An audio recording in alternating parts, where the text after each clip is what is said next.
मेरा नाम गौरी है। आज जब मैं अपनी ज़िंदगी के बीते सालों को याद करती हूँ, तो यकीन ही नहीं होता कि एक लड़की की किस्मत उसके जन्म से पहले भी लिखी जा सकती है।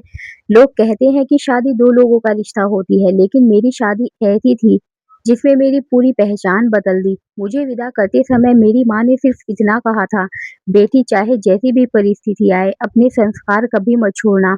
उस समय मुझे समझ नहीं आया था कि माँ की आँखों में आँसू मेरी विदाई के नहीं, बल्कि उस सच के थे जिसे वह सालों से अपने सीने में दबाए बैठी थी।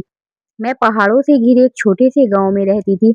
हमारा परिवार बहुत साधारण था। पिताजी खेती करते थे और माँ घर संभालती थी। मेरे 2 छोटे भाई थे। घर में पैसे कम थे, लेकिन प्यार बहुत था। मैं बचपन से पढ़ना चाहती थी, लेकिन गांव में लड़कियों की पढ़ाई को ज्यादा महत्व नहीं दिया जाता था।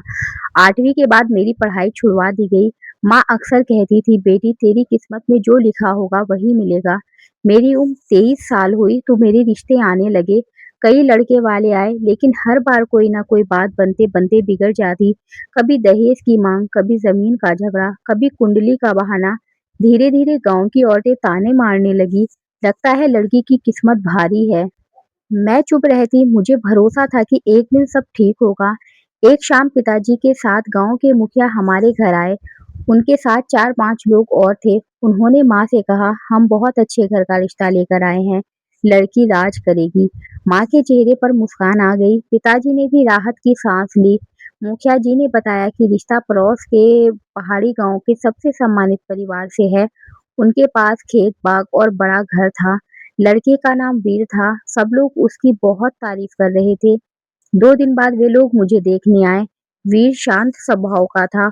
उसने मेरी तरफ मुश्किल से 2 बार देखा। मुझे लगा वह शर्मिला है। उसकी माँ ने मेरा हाथ पकड़कर कहा, "आज से तू हमारी बेटी है।" उनके व्यवहार में इतना अपनापन था कि माँ की आंखें खुशी से भर आई। कुछ ही दिनों में रिश्ता तय हो गया। पूरे गांव में हमारी शादी की चर्चा होने लगी। माँ ने अपनी जमा पूंजी निकाल ली। पिताजी ने एक छोटा सा खेत बेच दिया ताकि शादी अच्छे से हो सके। मुझे यह सब देखकर दुख होता था, लेकिन पिताजी हमेशा कहते, "बेटी की विदाई जिंदगी में एक ही बार होती है।" शादी की तैयारियां शुरू हो गई। मेहंदी की रात घर हंसी से गूंज रहा था। मेरी सहेलियां गाने गा रही थी। तभी मेरी नज़र दरवाजे पर खड़ी एक बूढ़ी औरत पर पड़ी। उसका चेहरा झुर्रियों से भरा था। वह मुझे लगातार देख रही थी। मैं उसके पास गई, "दादी, अंदर आइए।" वह मेरे पास आई और मेरा हाथ पकड़ लिया। उनकी आंखें भर आई। वह धीरे से बोली, "बेटी, अभी भी समय है। तू ये शादी मत करना।" मेरे चेहरे का रंग उड़ गया। "क्यों?" उसने इधर-उधर देखा जैसे कोई सुन ना ले। "जिस घर में तू जा रही है, वहाँ की बहुएँ कभी सिर्फ एक आदमी की पत्नी नहीं बनती।" इतना कहकर उसने मेरा हाथ छोड़ दिया और तेजी से वहाँ से चली गई। मैं कुछ समझ ही नहीं पाई। तभी मेरी मौसी ने आकर पूछा, "किससे बात कर रही थी?" मैंने पीछे देखा। वह बूढ़ी औरत वहाँ थी ही नहीं। मैंने पूरी बात बताई। मौसी हंसने लगी। "अरे, वो गाँव की पगली है, उसकी बातों पर ध्यान मत दे।" सब लोग हंसने लगे। मैंने भी बात वहीं खत्म कर दी, लेकिन उस औरत की कही हुई बात मेरे मन में कहीं ना कहीं बैठ गई। शादी का दिन आ गया। बारात बहुत धूमधाम से आई। पूरा गांव देखने उमड़ पड़ा। मैं दुल्हन बनी मंडप में बैठी थी। पंडित जी मंत्र पढ़ रहे थे। 7 फेरे पूरे हुए। मैंने मन ही मन भगवान से प्रार्थना की कि मेरा नया घर हमेशा खुश रहे। विदाई का समय आया। माँ मुझे गले लगाकर बहुत रोई। उन्होंने मेरे कान में धीरे से कहा, "अगर कभी कोई परेशानी आए तो बिना डरे मेरे पास लौट आना।" मैंने मुस्कुराकर कहा, "ऐसी नौबत कभी नहीं आएगी माँ।" लेकिन शायद माँ को आने वाले तूफान का पहले ही अंदाजा था। रात तक मैं अपने ससुराल पहुंच गई। घर बहुत बड़ा था। आंगन में कई कमरे बने थे। मुझे थोड़ा अजीब लगा कि घर में एक ही उम्र के कई युवक इधर-उधर घूम रहे थे। मैंने सोचा शायद रिश्तेदार होंगे। सास ने मेरा गृह प्रवेश कराया। सब कुछ सामान्य लग रहा था। थोड़ी देर बाद उन्होंने कहा, "बहू, अब तू आराम कर।" मुझे सुहागरात वाले कमरे में भेज दिया गया। मैं घूंघट में बैठी अपने पति वीर का इंतजार करने लगी। करीब आधे घंटे बाद दरवाजा खुला। मैंने सोचा वीर आए होंगे, लेकिन कमरे में जो इंसान आया उसे देखकर मैं चौंक गई। वह वीर नहीं था, वह कोई दूसरा युवक था। उसने मुस्कुराकर कहा, "भाई नहीं, मुझे अपना पति समझिए।" मेरे हाथ पैर सुन पड़ गए। मैं घबराकर खड़ी हो गई। "आप कौन हैं?" वह बोला, "मैं अर्जुन हूँ।" और फिर मुस्कुराते हुए उसने ऐसा वाक्य कहा जिसने मेरी पूरी दुनिया हिला दी, "आज से तुम सिर्फ वीर की नहीं, इस घर के 5 बेटों की पत्नी हो।" मैंने जैसे ही अर्जुन की बात सुनी, मेरे पैरों तले जमीन खिसक गई। मुझे लगा शायद यह कोई भद्दा मज़ाक है। मैंने गुस्से में कहा, आपको शर्म नहीं आती? अभी इसी वक़्त मेरे कमरे से बाहर जाइए। अर्जुन कुछ पल चुप रहा, फिर बोला, काश यह मज़ाक होता, लेकिन यही इस घर की सच्चाई है। मैंने ज़ोर से दरवाज़े की तरफ इशारा किया, निकल जाइए, नहीं तो मैं बाहर से सबको बुलाऊँगी। अर्जुन बिना कुछ कहे बाहर चला गया। उसके जाते ही मैंने तुरंत दरवाज़ा बंद कर लिया। मेरा पूरा शरीर काँप रहा था। मुझे समझ नहीं आ रहा था कि अभी जो हुआ वह सच था या कोई सपना। मैं पूरी रात रोती रही। वीर भी कमरे में नहीं आया। सुबह दरवाज़ा खुला तो मेरी सास मुस्कुराती हुई अंदर आई। उन्होंने मेरे सिर पर हाथ फेरते हुए कहा, बहू पहली रात ठीक से बीती? उनकी बात सुनकर मेरा गुस्सा फूट पड़ा। मैंने रोते हुए सारी बात बता दी। मुझे लगा सास अर्जुन को डांटेगी, लेकिन उन्होंने गहरी सांस ली और बोली, बेटी, जो अर्जुन ने कहा वह गलत नहीं था। मेरे हाथ से पानी का गिलास गिर गया। मैंने अविश्वास से उनकी तरफ देखा। आप क्या कह रही हैं? सास ने मेरी आंखों में देखते हुए कहा, इस घर में वर्षों से यही परंपरा चली आ रही है। पांचों भाई एक ही पत्नी के साथ परिवार चलाते हैं। मुझे लगा मेरा दम घुट जाएगा। मैं चीख पड़ी, मैं कोई चीज नहीं हूँ जिसे 5 लोगों में बाँट दिया जाए। मेरी आवाज़ सुनकर घर के बाकी लोग भी आ गए। वीर सबसे पीछे खड़ा था। मैंने उसकी तरफ देखा और कहा, तुमने मुझसे यह बात क्यों छिपाई? वीर ने नजरें झुका ली। अगर पहले बता देता तो तुम शादी नहीं करती। मैंने रोते हुए कहा, इसका मतलब तुमने धोखा दिया? तभी उसके बड़े भाई महेश आगे आए। उनकी उम्र लगभग 40 साल रही होगी। उन्होंने शांत आवाज में कहा, बहू, हम किसी पर जबरदस्ती नहीं करते। पहले पूरी बात सुन लो। मैंने गुस्से में जवाब दिया, मुझे कुछ नहीं सुनना। मुझे अभी इसी वक्त मेरे मायके भेज दो। यह सुनते ही पूरे घर में खामोशी छा गई। ससुर जी पहली बार बोले, अगर तू जाना चाहती है तो कोई तुझे रोकेगा नहीं, लेकिन एक बार पूरी सच्चाई जान ले, उसके बाद जो फैसला करेगी हमें मंजूर होगा। मैं कुछ बोली नहीं। मेरा दिल तेजी से धड़क रहा था। ससुर जी ने मुझे बैठक में बैठाया। घर के पांचों भाई भी वहीं बैठ गए। उन्होंने कहना शुरू किया, आज से लगभग 30 साल पहले इस गांव में बहुत बड़ा अकाल पड़ा था। खेत सूख गए थे, लोग भूखे मरने लगे थे। उस समय हमारे दादा ने परिवार को टूटने से बचाने के लिए एक फैसला लिया। जमीन के टुकड़े ना हो, भाई अलग ना हो, इसलिए घर में एक ही बहू लाई जाने लगी। तब से यही रिवाज चलता आ रहा है। मैंने उनकी बात बीच में ही रोक दी। पुरानी परंपरा के नाम पर किसी लड़की की जिंदगी बर्बाद नहीं की जा सकती। ससुर जी ने सिर झुका लिया। हम जानते हैं, इसीलिए हमने तुझ पर कोई जबरदस्ती नहीं की। मैंने वीर की तरफ देखा। उसकी आंखों में आंसू थे। वह बोला, गौरी, मैं तुमसे सच में प्यार करता हूँ, लेकिन मैं अपने परिवार के खिलाफ नहीं जा पाया। मैंने कड़वी हंसी के साथ कहा, जिस प्यार की शुरुआत ही झूठ से हो उसका कोई मतलब नहीं होता। मेरी बात सुनकर वीर चुप हो गया। तभी घर की सबसे बुजुर्ग दादी लाठी टेकते हुए अंदर आई। उन्होंने मुझे अपने पास बुलाया। मैं उनके सामने जाकर खड़ी हो गई। उन्होंने मेरे सिर पर हाथ रखा और बोली, बेटी, मैं तेरी आंखों का दर्द समझ सकती हूँ, क्योंकि सालों पहले मैं भी इसी दर्द से गुजरी थी। मैं हैरान रह गई, क्या आपकी भी?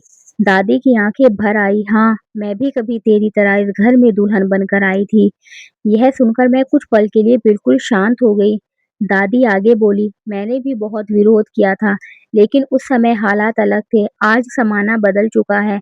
अगर तू इस रिश्ते को स्वीकार नहीं करना चाहती तो मैं खुद तुझे यहाँ से विदा करूंगी। उनकी बात सुनकर पहली बार मुझे लगा कि इस घर में कोई मेरी तकलीफ समझ रहा है। तभी बाहर से किसी औरत की तेज आवाज आई, गौरी, बाहर मत निकलना, नहीं तो तेरी जिंदगी भी मेरी तरह बर्बाद हो जाएगी। हम सब घबराकर बाहर दौड़े। दरवाजे पर एक औरत बिखरे बालों में खड़ी थी। गांव वाले उसे पकड़ने की कोशिश कर रहे थे। वह लगातार मेरी तरफ इशारा करके चिल्ला रही थी, भाग जा, वरना तू भी कभी मां नहीं बन पाएगी, जैसे मैं नहीं बन सकी। इतना कहकर वह बेहोश होकर जमीन पर गिर पड़ी। मैं उसे देखकर सन्न रह गई। उसी समय दादी के मुंह से निकला, है भगवान, ये तो शांति है। इसे तो 20 साल पहले मर जाना चाहिए था। शांति का नाम सुनते ही पूरे घर में सन्नाटा छा गया। दादी के चेहरे का रंग उड़ चुका था। ससुर जी और पांचों भाई एक दूसरे का चेहरा देखने लगे। मुझे समझ नहीं आ रहा था कि आखिर इस औरत को देखकर सब इतने घबरा क्यों गए। गांव वाले उसे उठाकर आंगन में ले आए। थोड़ी देर बाद उसकी आंखें खुली। जैसे ही उसने मुझे देखा वह रोने लगी। उसने मेरा हाथ कसकर पकड़ लिया और बोली, बेटी यहाँ से चली जा, वरना तेरी जिंदगी भी मेरी तरह बर्बाद हो जाएगी। मैंने घबराकर पूछा, आप कौन हैं? मुझे क्यों डरा रही है? इससे पहले कि वह कुछ कहती, ससुर जी ने तेज आवाज में कहा, शांति, अब बहुत हो गया, तू यहाँ से चली जा। लेकिन शांति इस बार चुप नहीं हुई। उसने गुस्से में उनकी तरफ देखा और बोली, आज नहीं, आज मैं सब सच बताकर ही जाऊंगी। दादी ने कांपती आवाज में कहा, शांति, भगवान के लिए चुप हो जा। शांति हंस पड़ी। उसकी हंसी सुनकर मेरे रोंगटे खड़े हो गए। 20 साल तक मैं चुप रही, बदले में मुझे क्या मिला? पागल का नाम, ताने और अकेलापन। अब और नहीं। मैं उसके सामने जाकर खड़ी हो गई। मुझे सच जानना है। शांति ने मेरी आंखों में देखते हुए कहा, मैं भी कभी इस घर की बहू थी। मेरी शादी भी ऐसे ही हुई थी जैसे तेरी हुई है। मुझे भी शादी के बाद पता चला था कि मेरा पति एक नहीं 5 है। मैं बहुत रोई, बहुत लड़ाई की, लेकिन किसी ने मेरी नहीं सुनी। धीरे-धीरे मैंने किस्मत मानकर सब सह लिया। मुझे लगा था कि शायद समय के साथ सब ठीक हो जाएगा। उसकी आंखों से आंसू बहने लगे। कुछ साल बाद मैं माँ बनने वाली थी। पूरे घर में खुशी थी, लेकिन खुशी ज़्यादा दिन नहीं रही। मैं सांस रोके उसकी बातें सुन रही थी। एक रात खेतों से लौटते समय मेरा बहुत बुरा हादसा हुआ।